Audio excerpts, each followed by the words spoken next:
guys, what's up? Jobs here ng Amotrice Philippines. Also ng Casual Guru TV. What we're going to do today on this vlog is we're going to have a change oil. Oh guys, magpapa-change oil tayo. Tunay na change oil. So eto guys, bumili na ako ng engine oil na gagamitin natin. Ito, Zik X7 at saka oil filter C110. Yan ang gagamitin natin para sa ating sasakyan na si Z. By the way, galing na rin ako sa car doctor. So doon tayo sa car doctor magpapa-change oil. Okay. And guys, kaya bumili ako sa labas kasi para makatipid. Ang price nila sa package ng fully synthetic is 4,165. Ngayon, pag bumili ka sa labas ng oil, ang babayaran mo na lang for the labor is 1,350. Alright? Kung gusto mo mag-additional ng flashing oil, pwede rin, plus 200 pesos. Okay? And bukod pa sa mga ibang services, kung gusto mong magpa-additional, yun, babayaran mo lang syempre. Kailangan namang hindi. So, ang purpose natin dito guys is paano tayo makakatipid kapag nagpapa-PMS tayo ng ating kotse. Okay? Or sabihin natin, magkano matitipid natin? Kasi sa kasa, alam natin, medyo mahal. Ngayon, tingnan natin kung magkano matitipid natin. Okay? Alright, so ready na ba kayo guys? Nga pala, don't forget to subscribe to this channel and also click the notification bell para lagi kayong updated sa mga videos ko. Alright? So, ano pang hinihintay natin? Let's go to Car Doctor. 1, 2, 3, come on!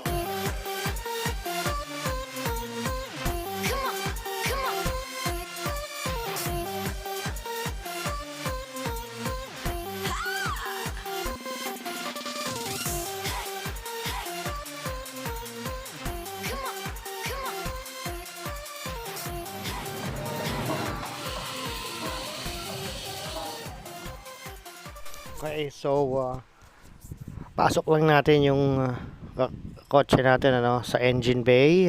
Ayan si Kuya Celso, ang ating chief technician. Ayan. So, park lang natin maigi sa engine bay. And ayan na. So, si Kuya Celso, ayan, sineset up na yung lifter, no. Actually, kaya dito ako nagpa-change oil kasi unang-una, ito ay bagong shop. Pangalawa, kompleto sa gamit. Meron silang lifter. At pangatlo, maganda yung services daw dito. Ayon sa mga reviews na nababasa ko. Okay? So, kaya ngayon, tayo naman ang magre-review sa services nila. Pagdating sa pag-change oil. Or any PMS, guys, subukan nyo rin dito. Alright, matatapos yung pag-setup ng lifter, no? By the way, naisipan ko na mag-avail ng flashing oil para mabilis ma-flush yung ating engine oil. Kasi we're using a fully semi-synthetic and mag-shift tayo sa fully synthetic. So, kailangan natin i-flush. Yung flashing oil natin, only 200 pesos. Yan. Para madaling i-flush yung lumang oil at linis na linis ang makina bago natin ilagay yung Zik na fully synthetic. Alright.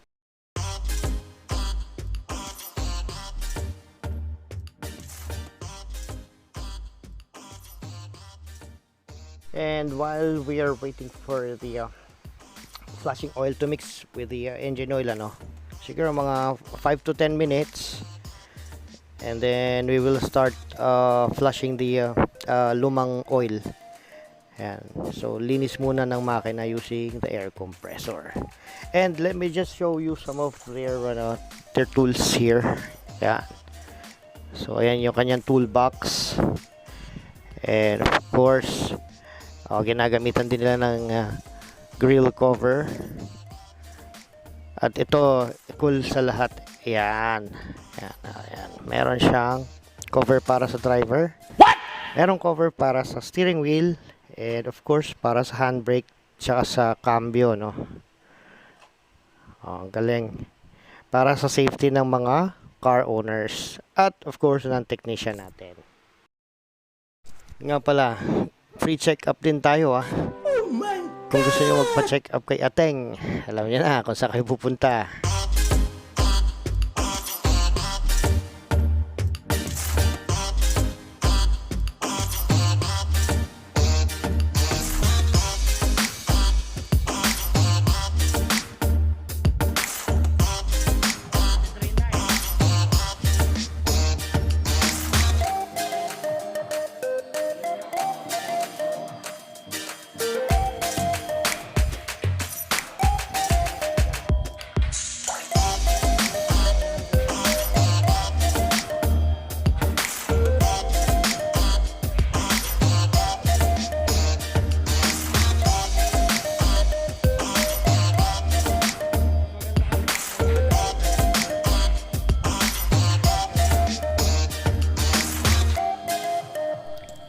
And ito na nga guys, so yan, nililift na yung ating kotse, no.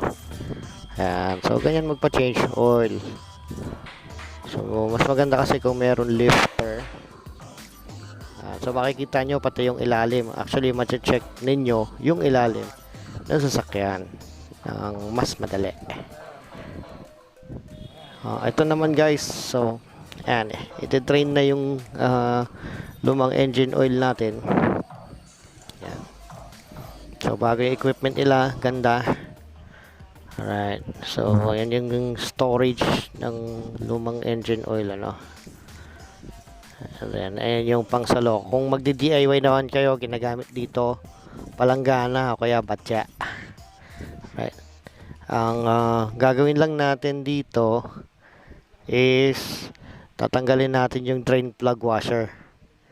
May drain plug washer yan gamitan nyo ng 14mm. Yan 14mm na wrench. Depende sa ibang kotse nasa 12mm lang. At dito 14. Yan, so tanggalin nyo lang itong drain plug washer.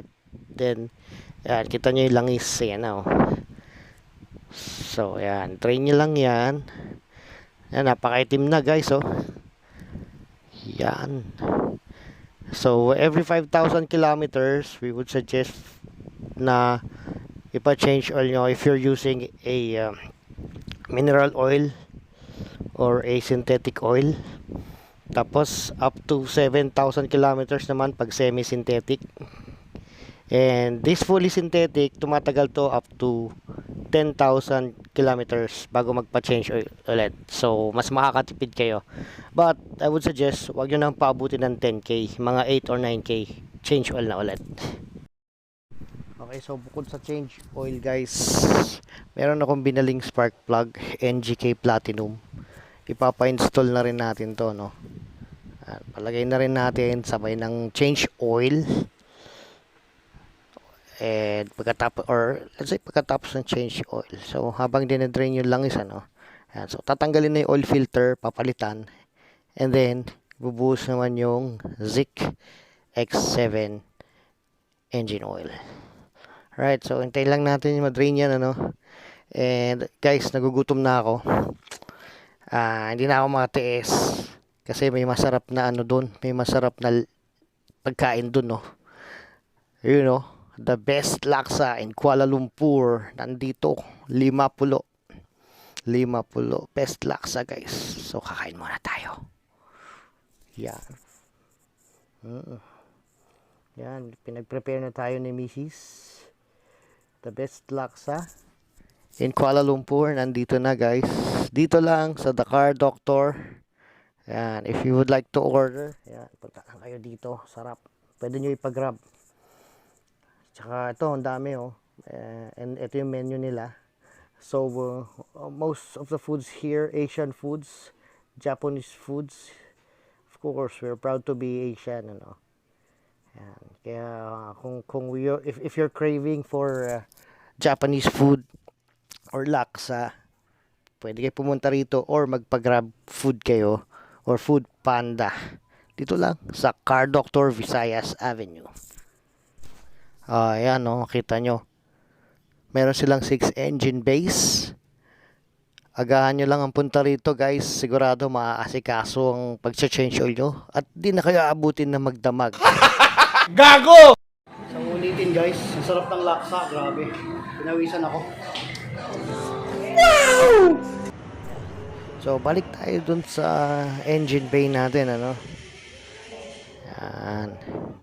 Yan. Tapos na tayo mag-change oil. So, nire-remove na yung ating air filter, pati yung spark plug contacts, ano. So, tatanggalin na natin yung spark plug kasi papalitan natin ng NGK Platinum spark plugs.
So, natanggal na natin yung lumang spark plug, guys.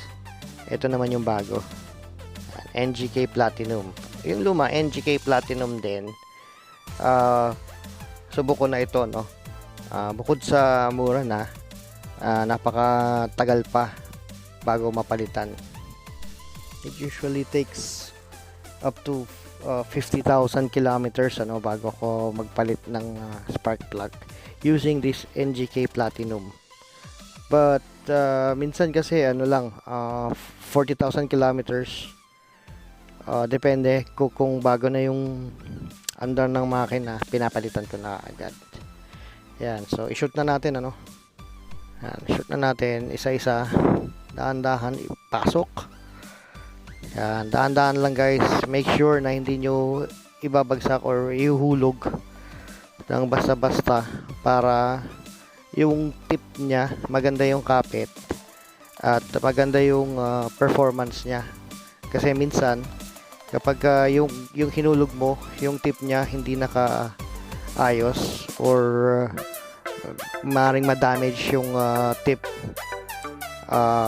iba yung andar ng makina. So minsan mababa ang idling, minsan naman mataas.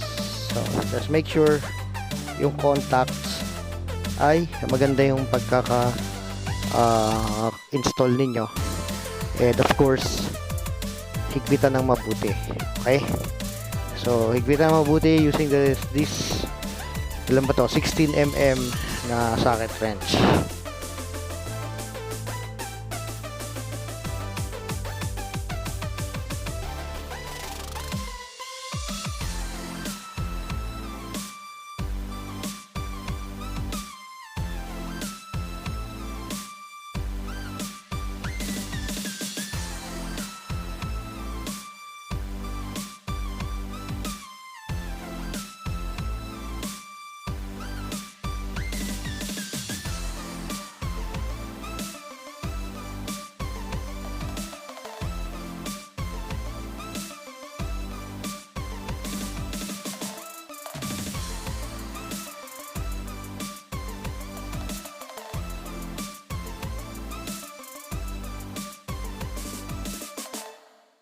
Okay, so tapos na tayo sa pag-change oil at pagpapalit ng spark plug. Nasa finishing touches na tayo, no? So, binabalik na ni Kuya yung ating air filter. Ayan, malinis pa naman siya. Habang ginagawa niyan, don't forget to subscribe to this channel and hit the notification bell para lagi kayong updated sa mga videos ko. Okay? So, ready na guys. Pwede na natin i-start si Z.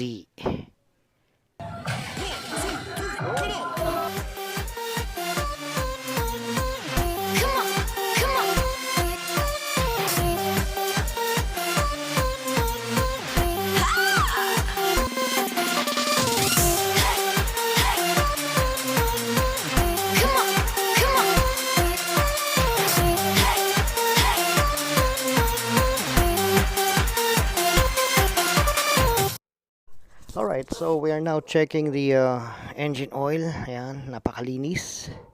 And punong-puno. We've only used 3.5 liters dito guys. So sa kotse, ayan, 3.5 liters. So meron pa tayong kalahating litro na sobra. Tatago lang natin yan guys. Because if we need to top up ng ating oil, ating engine oil, we can do so. Alright, so tago nyo lang yan kapag may mga sobra kayong ganyan. Alright, so yan, final check na sa engine, ano.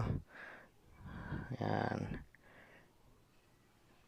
Actually, na-check na rin yung shock absorbers. Okay pa naman. So, okay na. Close the hood. And removing the lifters. Okay guys, don't forget to consult your car doctor. And also, subscribe to this channel. Hit the notification bell bago ako magbayad ng GCash. Alright, so bayaran na natin guys. You can pay via GCash or you can pay via debit card. Alright, so nakapag-save tayo ng 665 pesos. Alright. Misis kasama ko mag-change oil ha. Baka sabihin nyo ibang change oil ginawa ko. Yan, so yan. So, punta ka na kayo dito guys. Maganda rito sa Car Doctor, Visayas Avenue. Alright, maganda yung service, maganda yung equipment. Kaya binigyan natin ng 5 stars. Alright guys, so that's a wrap for now. I hope marami kayong natutunan sa video na ito. At in case may kailangan kayo sa mga sasakyan ninyo, don't forget to consult Car Doctor. You can visit their Facebook page, Car Doctor, or you can visit here at Visayas Avenue in Quezon City para sa free check-up ni Ateng. Alright, thank you so much for watching. Don't forget to subscribe to my channel and hit the notification bell. Peace out.